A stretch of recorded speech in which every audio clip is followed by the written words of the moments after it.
Welcome, everyone. This is the Illinois Library Association's Small and Rural Library Forum Meetup.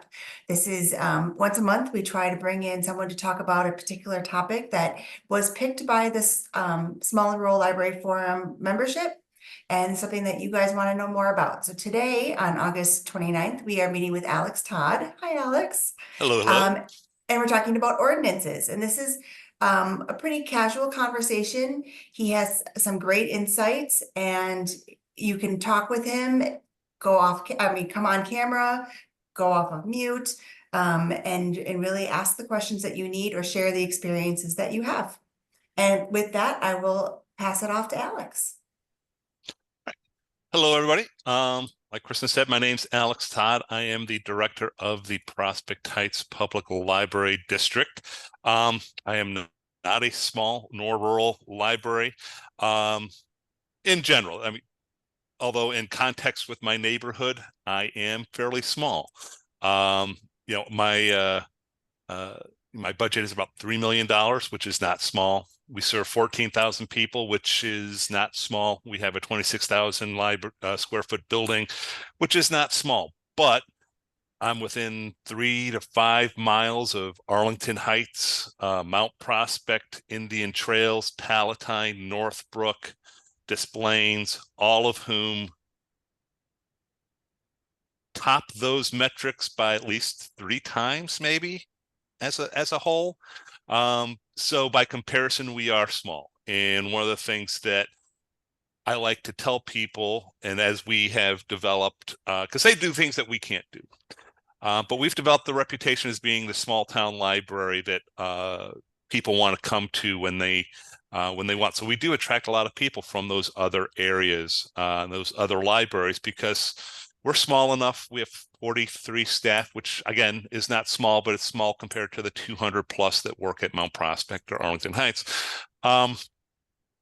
People come to us because we recognize them when they come in. We're able to stop and talk. We're able to provide that nice, welcoming atmosphere that larger libraries don't. So that's my introduction about my library.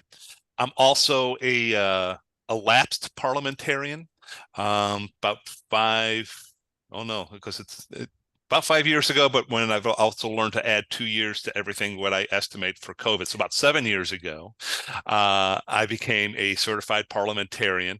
During COVID, I did not renew my certification on that. And so it's lapsed, but I know Robert's rules pretty well. I'm also fairly good at knowing what is and is not on the library laws. Some of you might know me. I've taught budgets at Directors University, and at ILA, I've talked about library finances, where a lot of ordinances, resolutions, and things like that come up. And not to bury the lead anymore, unless there is something stated in the law or the statute that requires a specific type of action, be it a resolution or an ordinance, there is no legal difference among a simple motion, second, and vote, an ordinance, or a resolution. They all have the same effect on the body. That happens. So I know a lot of us do things according to tradition. When a longtime staff member or longtime trustee leaves, we often pass resolutions honoring their career. Whereas Joe Smith worked at the library for 32 years, working their way up from shelver to head of circulation. And whereas during that time, they led the transition to their new ILS system, and whereas they helped do a major renovation, blah, blah, blah. You know, those types of things, those go into resolutions. That's fine. You can also have that as an ordinance. So if you have been doing things in a certain way, generally, that's okay. Now, there are some examples where ordinances and resolutions are stipulated by law. library districts pass a budget and appropriation ordinance every year. They also pass a levy ordinance every year. I think we used to have to pass a resolution that we would continue to pay prevailing wage. And that is not something that we have to pass every year. So I'm not 100% sure. I don't remember if that was an ordinance or a resolution. But that was another example of something that we had to do that was stipulated by law.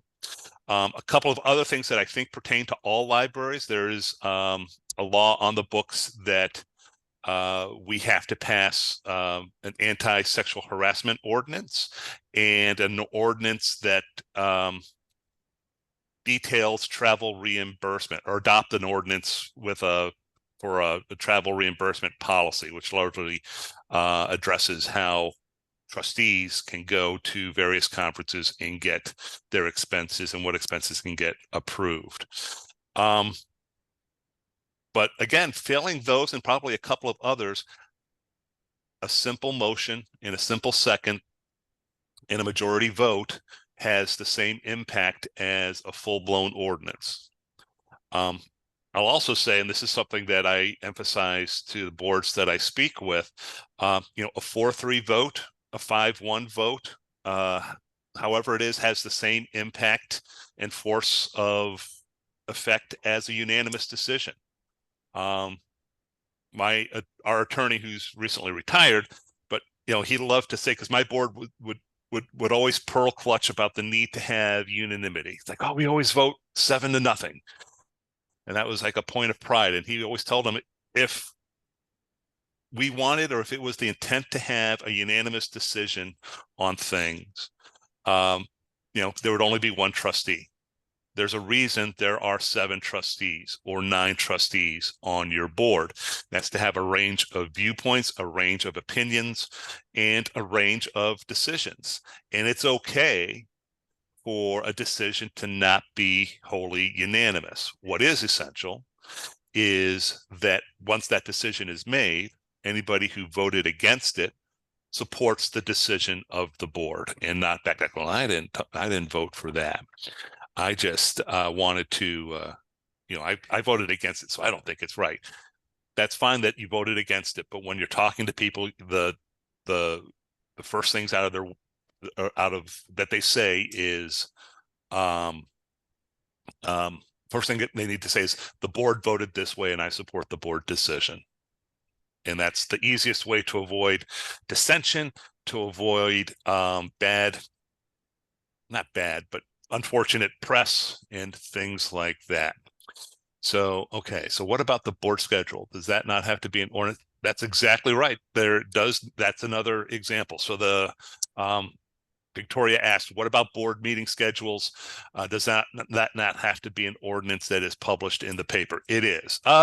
Published in the paper, I don't think it has to be published. I think it has to be an ordinance. But I think it just needs to be posted. And I certainly hope that's the case, because that's what my library does. And I'm not in jail yet, and I don't plan on going to jail. So we passed so what Victoria is talking about, again, I think this is definitely something for library districts. I don't know if municipal or city libraries have to follow the same process, but we have to pass an ordinance every year listing our regular board meeting dates. And so if you're, my library, we meet on the last Wednesday of the month. And so every year we post the 12 last Wednesdays, and we post them. Now, we also take use that as an opportunity to move forward our December board meeting, so we can avoid the holidays. So that one gets moved up, but as long as that's posted, that's fine. When you approve this, you have 2 options. You can approve this so that it's on a calendar basis. And that's what, again, my library used to do. We used to approve the meeting dates in November for January through the following December. But this year actually is the first year that we changed it so that we pass it on a fiscal year basis, so that our dates are the ordinance run from July through June. And we made that change just to avoid the scheduling headaches of the holidays for my staff. Again, usually, especially when the holidays fall on weekends and whatever, people are all confused about things. And so we also do our holiday schedule along with the meeting rooms. That's not an ordinance, but so we just switch it. So you can do it at any one of those 2 times. And so, yeah, I think you can probably save that some money with that, Victoria, by not publishing. So we do post our list of meeting dates on our website, and we also post it. We have a cabinet in our entryway where we post our agendas of our regular board meetings, and we just have that ordinance hanging every year for the entire year. That's hanging out there. There are, I'm sure, other ordinances that are out there. Does anybody else have any ordinances that they pass every year that stands out? And I'm particularly interested about municipal and cities. Those are folks that I don't know much about. I've always worked or administered district libraries, and so I know cities do things in their own way. They have to run things through their city government, and municipals are kind of a hybrid in between. They have some independence, but they have to run things through their municipality as well.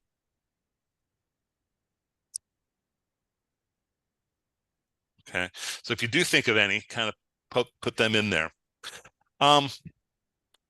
The 3 options that you have: ordinances, resolutions, and just a simple motion, tend to have a different feel or an impact, and that's okay, and that's understandable.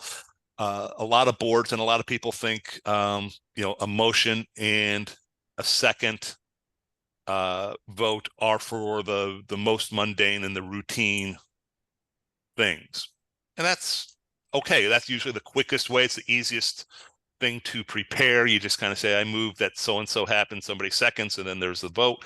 And so for things like minutes and approving ordinances are done by a voice motion, and that's fine. Resolutions tend to be, like I say, more social in setup. They pass resolutions honoring the careers of people, or thanking or establishing the library is wonderful day and things like that. Those tend to be more resolutions. And then ordinances, again, tend to be perceived as the most formal, the most legalese, and the most strict. If that's a convention that you want to follow, that you and your board are comfortable with, and you want to organize your things that way, that's perfectly fine. But again, it's not necessary. And if you accidentally do a resolution instead of an ordinance, that's perfectly fine. Or if you walk into the board meeting and all of a sudden realize you forgot to write up the resolution creating the library is wonderful day, that's fine. The board can just simply make a motion that September 15th is the library is wonderful day, and that's going to have the same impact, and you can have all the same marketing and all that goes along with it. One thing that my library does to distinguish between our resolutions and ordinances is our naming convention. And again, however your institution does it is going to be fine as long as it's consistent. But mine uses and names ours in 3 different ways. We always start off with the year. So last night, actually, we just passed our budget and appropriation ordinance. So our ordinances are year, month, and then a number. So 24-08 for August -1, because that was the first August ordinance that we passed. In November, when we pass our levy, and there's a couple of other ordinances that we pass, it'll be 24-11-1, 24-11-2, 24-11-3. So that's how that naming convention goes on. We don't do a lot of ordinances or resolutions as a rule. If we do more than, I think November is the only time where we do more than one of those. But there might be, organizations that do more of that. I gotta think a city council or whatever passes more of each of those, and so that's where that naming convention becomes more convenient. Our resolutions are very similar, except that at the end, instead of 1, 2, 3, it's A, B, and C. And that just helps them stand out. So when we pass a resolution honoring somebody in February, it's going to be 24-02-A. And that's the naming convention that we use for those. And it helps me as I'm looking through my folder. If I see the -A's and the -1s, they stand out a little bit more on things. Yeah, and it's good to have your lawyer provide that backdrop on things like Sherry was talking about. I know Can I ask a question? absolutely. Do our lawyer always prepares all of our ordinances? Do they need to be prepared by the lawyer? I mean, that just seems to be the history here. I've been here for 3 years. Yeah, they do not. So, Ah, and so it comes down to your level of comfort of preparing them yourself, Sherry. So, for example, my attorney always prepared our ordinances. Maybe not the whereases and the whatnots for the people who are retiring after 30 years, because they don't know. I would end up giving them the stuff anyway. But our BNA and our levy, in particular, our attorney always did those because that's what he had always done. He was our attorney for 40 years. And we paid him as a retainer. So we paid him a monthly charge, and I had open access to him and all that stuff, and it was nice. But when he left, our new attorney, he retired, I like to say after 40 years. And so our new attorney charges by the hour, which is, I think, fairly commonplace. And so I kind of looked at our BNA in our levy, and the only thing that really changes are the numbers, right? If you look at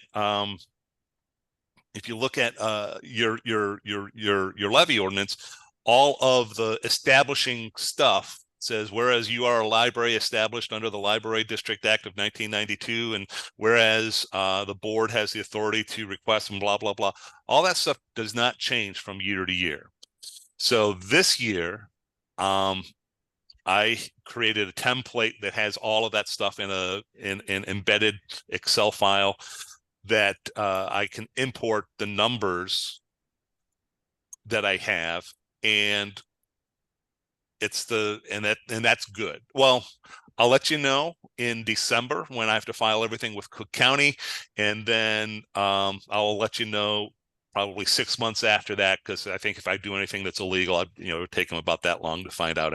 I don't think I am. I think I'm doing everything proper with it.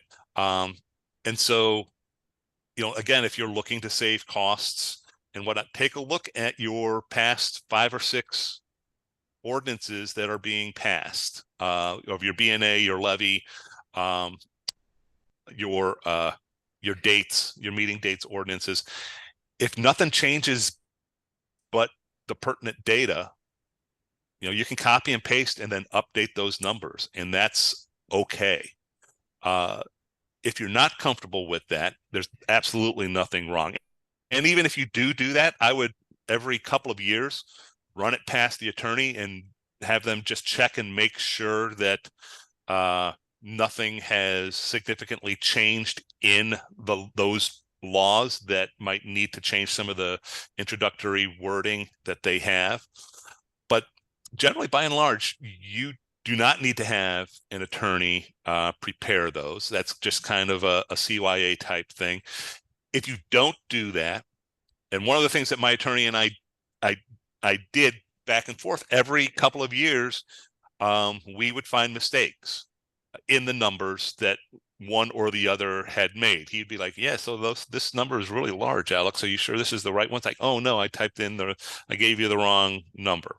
Or one time I was, actually, it wasn't even me who found it. I got a call from the county after everything was submitted saying on our levy ordinance, saying that the numbers didn't match the total that was at the bottom of the column. And they're like, the problem with that is the total of, if you added up all the numbers in the column, that would have been required a truth and taxation hearing that we did not have. And I'm like, well, that shouldn't have been. And so I went to our attorney, and it turns out that when he was typing in our numbers, he transposed two numbers. Instead of 1, 2, 3, 4, 5, he typed in 2, 1, 3, 4, 5. And so that's where that extra money came from. And so that's how I learned about scrivener's errors. And so if you do find a mistake in something, even after it's been approved and filed, if it was an honest mistake, you can kind of go back, and that's where you would need an attorney to go in and make sure that that's all done properly. But you can make an after the fact adjustment if it was a mistake made in good faith. And that's called a scrivener's error. So you certainly can have and do all of these things yourself. If you do them yourself, make sure you find somebody else or a couple of other people to go through and just double check and make sure that all the dates get updated to the current year if you're working on a template and things get put in there, and make sure the math all adds up and is appropriate. Work with your board president and your board treasurer.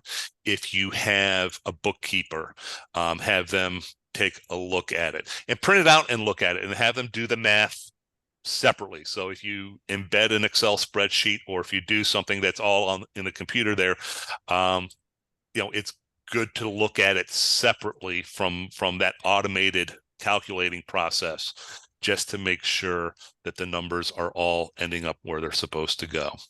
Does that make sense, Sherry? Yes, it does. Thank you. I was thinking that the easiest one would probably be the meetings ordinance. That's the one to me that's just so simple. Yes. B&A, yes. And I always have my board treasurer go and check all the B&A numbers, just because there's, we have, 5 funds, and, there's just so many numbers, and it's just one of those things I never want to get wrong. But I'm sitting here thinking, I can easily do the meeting ordinance. Like, why am I paying the lawyer to do that? Well, and you're absolutely right, but that is the ordinance that gives me fits every year. Why? Because, well, when are the Jewish holidays?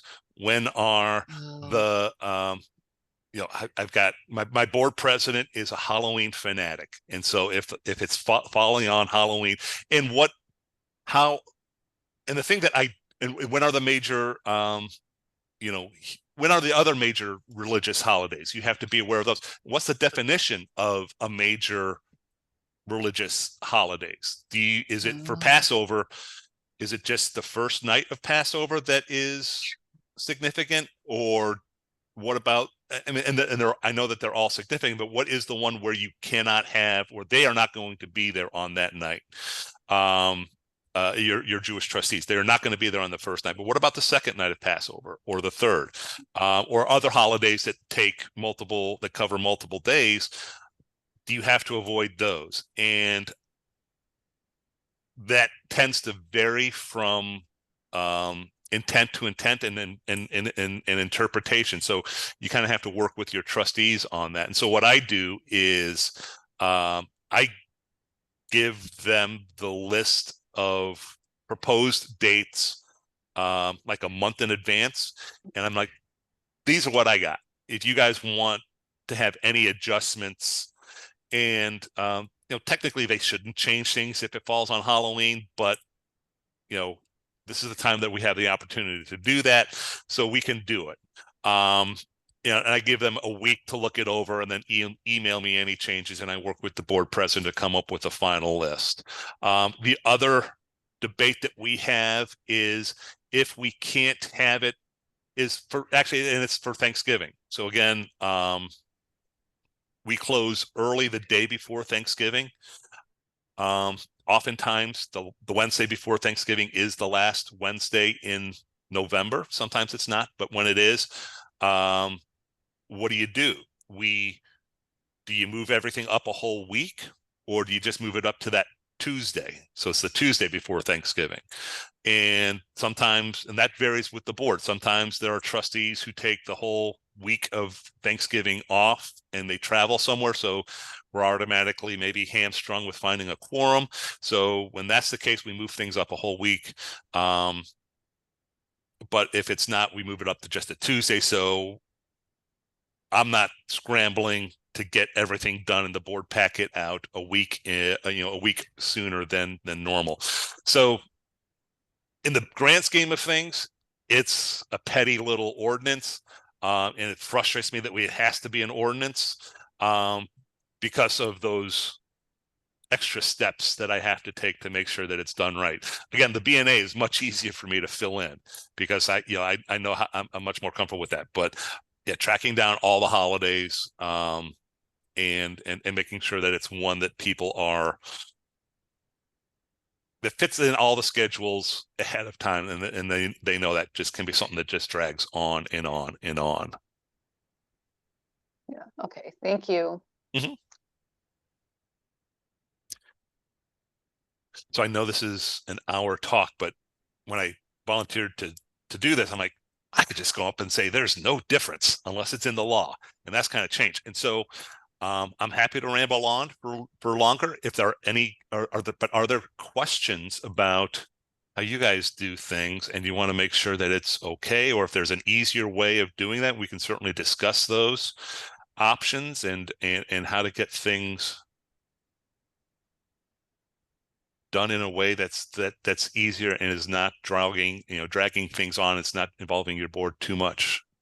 Right. So Jack, Yeah, the only other thing, Alex, is this listed on that Phil Lenzini list of all the library related things that you need to do? I think when I first started, and again, that was 3 years ago, I did not know, about ordinances. I didn't know which ones, I was just going off of like, what was told to me. So it's Yeah. like, is there this running list of ordinances besides what you mentioned, Yeah. that we need to be aware of? I think I have confidence that Phil's list is as comprehensive as there is, but I can't swear that it's exclusive. It's exclusive, that everything on there is all that you ever need to know. Right. It's one of those things I wish like the state library, would say, okay, every, whether you're a municipal library or a township or a district, these are the different types of things that you need. And I don't know if there's anything out there like that. I don't know, Kristen, if you know if there's, if ILA has anything like that, not that they would, but again, only because sometimes they're more legally based, like you Yeah, need to have BNA, you need to have your levy. you are correct, and I'm scooching away from the camera to grab a couple of things. So I don't think it's in the brand new Easter colored Illinois library laws and rules, but that would be a wonderful Yes. appendix. I mean, it might be in here. Does anybody know?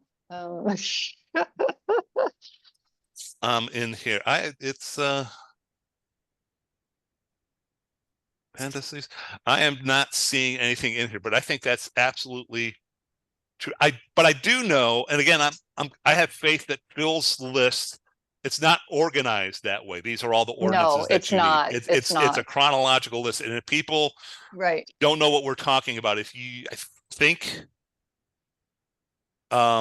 it's posted on ILA's website.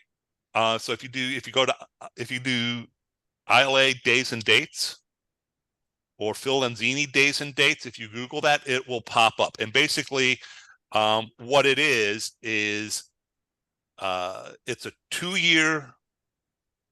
it's a document that covers 2 years, and it covers basically between the consolidated elections is when he updates it. And it covers everything from this is the day that you need to pass your this is the day that you need to pass your budget and appropriation ordinance, based on the fact that the budget and appropriation ordinance has to be passed by the 4th Tuesday in September. So whatever that is in 2024 and 2025, that's the date that you have to pass these things on. So that's how that it all works. And he breaks it out.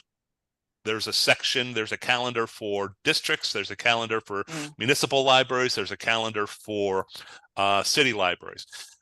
In addition to the BNA and things like that, it also focuses on the elections. This is the day where people can start submitting or collecting signatures for the April consolidated elections. This is the last date the board has to vote to submit something, to include something in as a referendum or as a ballot issue in November, or in the spring primary, or in the April consolidated. All those things are on there. Thank you, Kristen, for putting that in there. And so Victoria asked if the new one is out yet. It is not, like Kristen was saying, and this is kind of unfortunate because they kind of changed the election law this year. July 1st, it goes into effect. And so roughly everything got moved up about 30 days in terms of collecting signatures and when the signatures and the packets can be submitted into the library. Right. And I think that is probably why the thing has changed. Why it's taking so long for him to update it, Sherry, is because that's a significant change. So he needs to, whatever, I'm sure there's some kind of spreadsheet that he has, and it just takes longer to make sure everything is updated properly for things. So yeah, that's not in there, but I think that would be a wonderful addition, though. Like, these are the ordinances that you need to have. Now Jackie asked about the working cash. And yeah, Jackie, we still have our working cash. I have no idea. What did you just hold up, Alex? so I'm holding up a book Oh, the called financial manual. Okay. Yeah, so this is a 2007 document. It is not in print anymore. You cannot get it. But if you ask me nicely, I do have it as a PDF. I scanned it, so I can do that. But I'm just going to quickly see. It's a fairly short paragraph on the working cash fund. The purpose of this fund is, because I get a lot of questions about this, and I know there's a lot of discussion about it. So this is what is said about the working cash fund. The purpose of this fund is to allow a library to have cash on hand from one fiscal year to the next, and to meet the demands of ordinary and necessary expenditures for library purposes. The maximum rate is 0.5%. This tax may be levied for only 4 years, although the years do not have to be consecutive. So, Jackie, nobody should have been able to do more than 4. If you've done it for 5, 6, or 7 years, you guys got away with something. The balance in the fund shall not at any time be allowed to exceed 0.2% of the full cash value of all taxable property within the service area, as equalized or assessed by the Department of Revenue for the year the fund was established. Or, okay, so I'm before I get to that, so let me kind of back up and try and break that down into more understandable words. The fund shall not be at any time to exceed 0.2%. So the full cash value of all taxable property within your area, that's your EAV, equalized assessed value. So you live in a house, your house has a value that gets reassessed by your assessor every 3 years, or however your county does it. The value of your house plus the value of all the other houses and strip malls and whatnot in your area is all added up, and that's the value of all the property within your service area. Same with schools, same with everything else. So this is saying that the value of your working cash fund cannot exceed 0.2% of that amount. You can find you can find this number on for library districts, and I think municipal libraries, not cities. Cities tend to have their number rolled into the city thing. Cities are little unicorns. You guys are all wonderful, but how you do things is the result of all of the decades and small changes and adjustments that the library board and the city council and the mayor have worked out over, like say, over decades. And so it's hard to come up with a consistent, this is how it's done for all city libraries, just because that doesn't really exist. But anyway, library districts, and I think municipal libraries, village libraries, have that information on their tax rate report, which is given out by the county every year in the springtime, where they say what your extension is, how much money they're going to tax on your behalf, what your tax rate is, and then included in that is your EAV. So that is the balance. You cannot exceed 2.2% of your full of the fund the year that it was established. And so if you establish your working cash fund before January 1st, 1979, that is the year where that EAV was established. And that's something that your county would have to dig up for you if you don't have that number. If it was after January 1st, then 1978 is the year that's in there.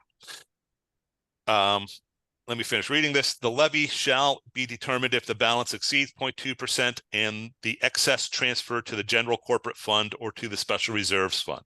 Interest may be earned, and since there may be a lag time between the start of the fiscal year and the first receipt of monies, funds may be temporarily transferred into the library general fund and dispersed in anticipation of taxes. The funds are repaid once the library fund receives money. The money's but no interest is charged. So basically you're borrowing from yourself to pay for things. And the initial tax is subject to a backdoor referendum. So the purpose of this, as I understand it,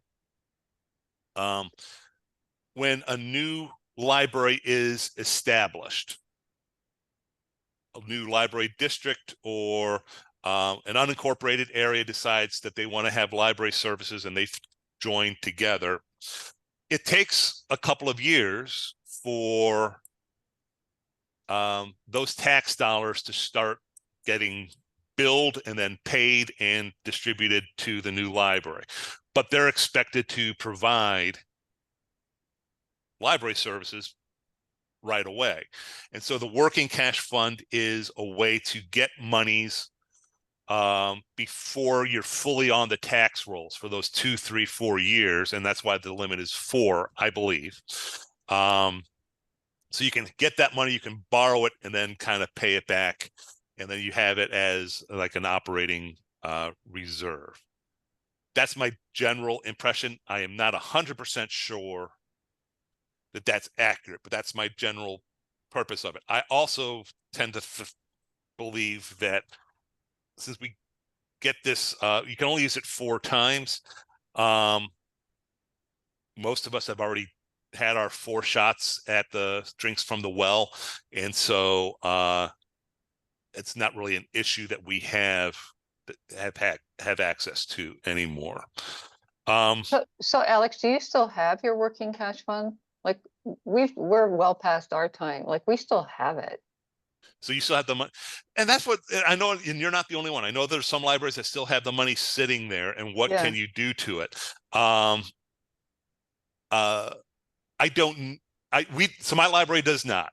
Okay. And I've never been involved in our library's working cash funds. We're close to 70 years old.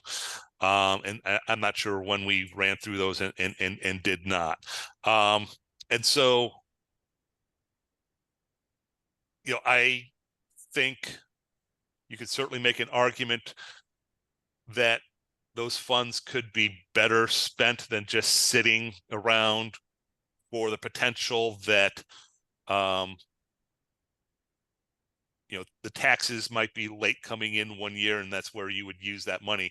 You could transfer that money into working with your accountant and your attorney. This is where something where an attorney and probably an ordinance would be. Well, I don't even know if it would be an ordinance. They would know if it needs to be an ordinance or not, to circle back to the theme of our. I mean, our I could always discussion. ask the attorney. Jackie just said they dissolved theirs to make improvements to the library. Yeah, and that's what a lot of folks want to do. They want to use that money and transfer it into a capital reserve fund. Yeah, You don't necessarily need the money right now Okay, because you have your operating funds, but you want to have that money available for a new roof in 5 years. sure, That's sure. perfectly fine. Thank you all. That's very helpful. Yeah, I think you're right, Victoria. Eventually, you get the money and you don't have to pay it back. It's intended to give you a jump start on being able to operate before you're fully on the board. That's how I understand it. Let's see, did we miss any questions here? Can we get a copy of the information?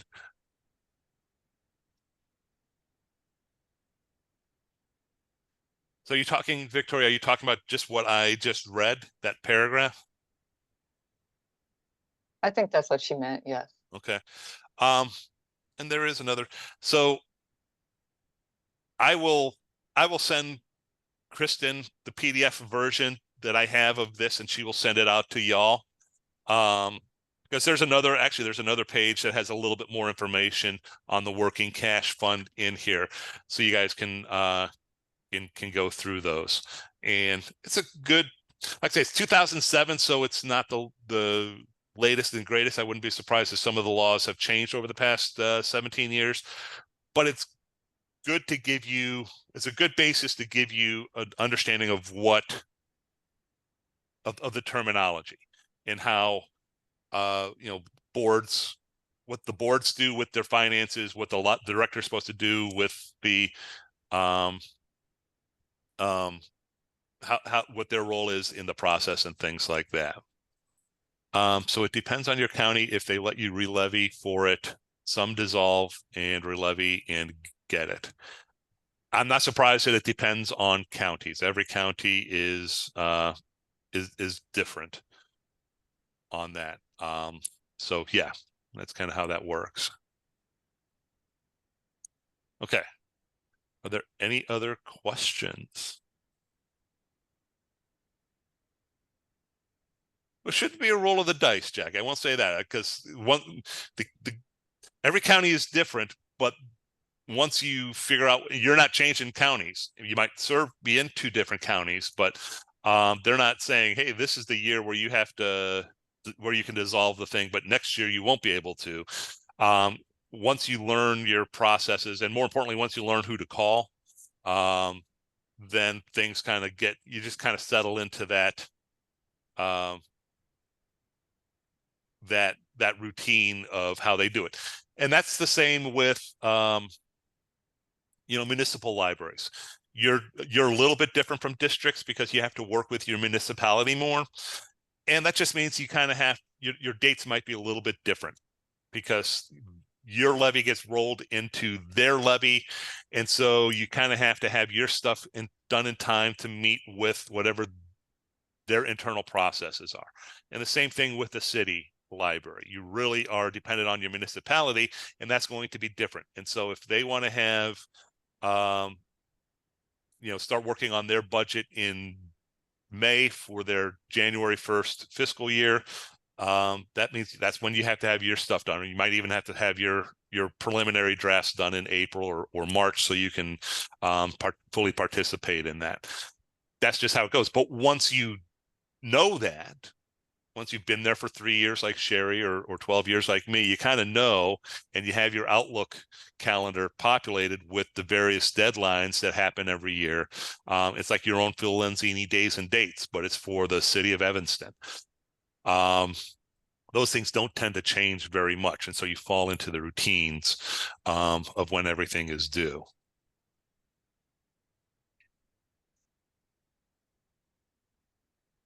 Okay.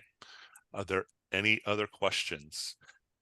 Specifically about the, this is about ordinances and resolutions and all that. It seems peculiar that it's as simple as all that. It is. They have the same unless they're in the law. If you have any doubt as to whether or not it's listed in the law, again, look up the library laws, Illinois library laws and rules. The 2024 January one came out this year.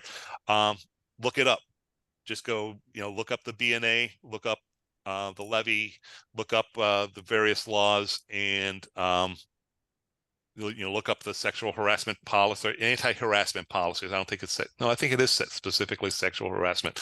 That might not be in the blue book there, but if you're consistently passing in ordinances on things, it's worthwhile to look up the base statute that's based on, and confirm that it's actually requiring an ordinance or a resolution. And if it's not, if it doesn't require it, then you can kind of not do it. That'll save you some time. And if you're having your attorney do all of yours, it might be a way to save some money on that. Your board might prefer to keep doing it that way, just so you have that formal written record.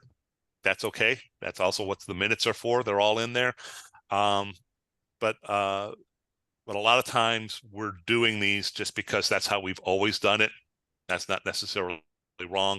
But if you're looking to change, or if you're trying to save some time or some money, you might be able to adjust some things so that they're done just with a motion and a second. Alex, is that anti-sexual harassment one that has to be done every year? Nope, just once. Oh, I think it's okay. an ordinance, the ordinance approving the policy. So once you have the policy in place, so it's kind of like a two-tiered thing. So the intent is that make sure that all libraries and probably all government agencies have an anti-harassment or sexual harassment policy on the books, and to make sure to double emphasize that policy is in place, they're requiring an ordinance be adopted declaring the policy. Yeah, we have it in our policy manual, so Yeah. I just want to make sure it wasn't something, and Victoria just said it doesn't have to be done every year, just the training, so thank you. They have done a pretty good job of moving away from redundant ordinances. BNA and levy, those and a couple others are fine, and those kind of make sense because those are big dollar amount things that you want to make sure that the board is aware and that the public has an opportunity to be aware and participate in that process. But things like this, the sexual harassment policy, prevailing wage, like I say, that was a nice one, because that used to be an ordinance we had to pass and publish in the newspaper that we no longer have to publish or even pass, because it's kind of silly to make agencies vote to say that they're going to obey the law every year and to publish that in the newspaper. Hey, we're following the law. It's the law to pay prevailing wage. You don't have to say that you're going to do it. So, yeah, they're making changes on it, and that's the type of thing that, like I say, Phil Lenzini's days and dates will catch. The library laws will catch those as times go on. Yeah, and Victoria's correct. You and your staff have to undergo the sexual harassment training every year. I don't know if the boards have to go through it or not. I don't know that. Yes, boards need to go through it as well. Okay, then I think I might have to. If your board member works somewhere else, you can use their certificate for that place if they require certificate, because we do have some school teachers on our board, and so we don't make them do it twice. Their certificate for the school counts. And so if you have any situations like that, that's helpful too. Okay. I don't think my board has been doing that, so I'm gonna write that down. Actually, I know that we haven't been doing it for them. We just started the first time last year.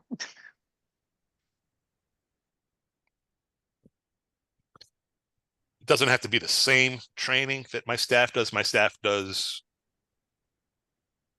We got a nice self-guided thing that takes about we could tailor it to meet the needs of the board, right? So we can incorporate it into a regular board meeting instead of trying to get them to do an online. Oh, I just had them do it on their own, and then they just send me the information that they did it. Yeah. There is that one through the state. So I'm in Illinois Heartland, and we have an ongoing one that we can log into at any time. I know that there's I'm going to call it a shorter one, maybe easier one through the state. I don't have I probably have the URL somewhere. I can barely ever find it if I have to go look for it on my own. Okay. Huh, that is good. Yeah, no, I'll have to look into that. I relish the conversation I get to have with my trustees when I tell them that they have to undergo this training. They love stuff like that. Even when I just put on just regular board training, board education, that we do periodically. They're like, well, can't we just end the meeting 15 minutes earlier? Like, yes, but no, I'm making you stay here. I get to be the mean person. So, okay. Any other questions about ordinances or working cash or library finances or libraries in general? I like having these conversations. This is fun. So Alex, I just messaged Cindy and she has an update from Phil Lanzini that they should have an update on the library days and dates in mid-September. Okay, that is very good to know.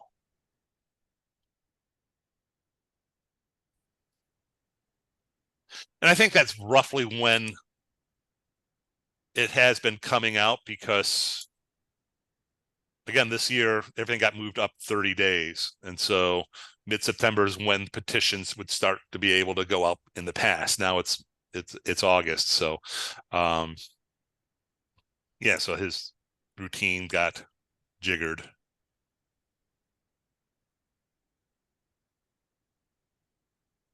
Welcome to the big chair, Jessica.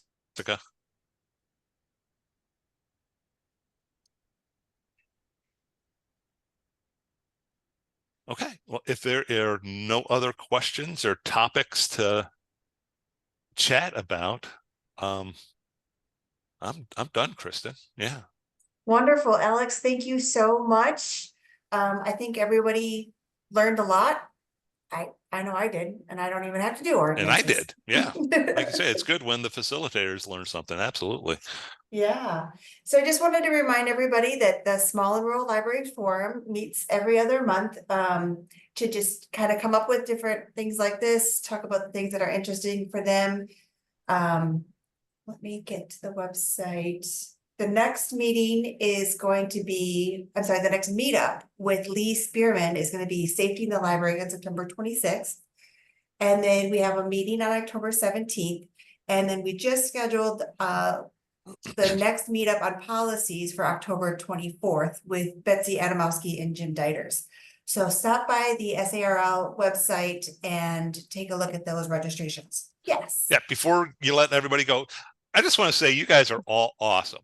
Like I said at the start, I'm small compared to my other area libraries.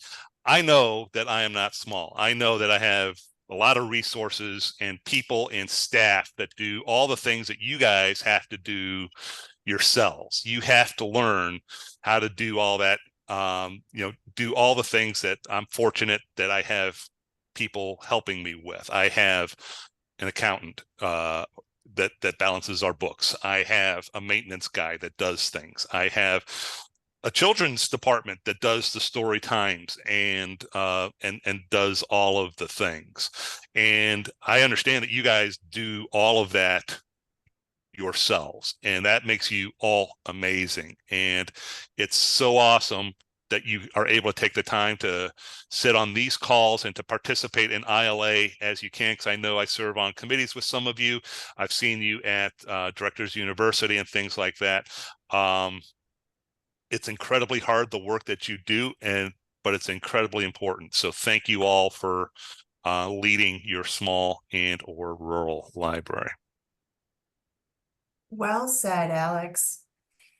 And with that, we will let everybody get back to their busy jobs. So everybody have a great afternoon, and please join us for future Small and Rural Library Forum meetups and meetings. Thank you, everyone.